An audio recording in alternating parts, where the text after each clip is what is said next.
এগরা ২ নম্বর ব্লকের বাথুয়ারি গ্রাম পঞ্চায়েতের দক্ষিণ চৌমুখ গ্রামের শুভঙ্কর বাড়ুই ভোর রাতে ছত্তিশগড় রায়পুর জেলার তেলিবাঁধ থানার পুলিশ টাকা হ্যাক করার দায়ে তাঁকে বাড়ি থেকে গ্রেপ্তার করে। ছত্তিশগড় পুলিশের ঘটনা অনুযায়ী শুভঙ্কর বাড়ুই গত ২০২৩ সালে ছত্তিশগড় এলাকার তেলিবাঁধ থানার এক ব্যক্তির ২ লক্ষ টাকা অ্যাকাউন্ট থেকে হ্যাক করে।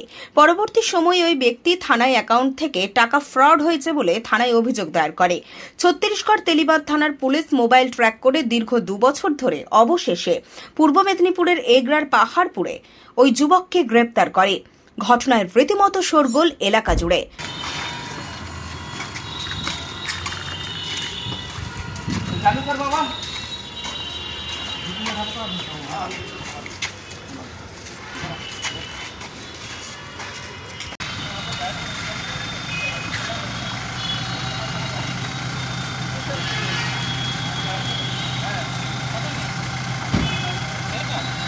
हम 420 के आरोपी पता तलाश किया थे और मिलने पर उसको फिर लेके गए।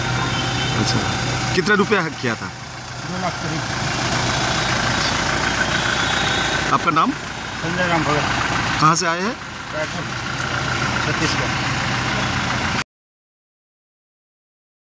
पुलक बेरार रिपोर्ट, खबर BCBS।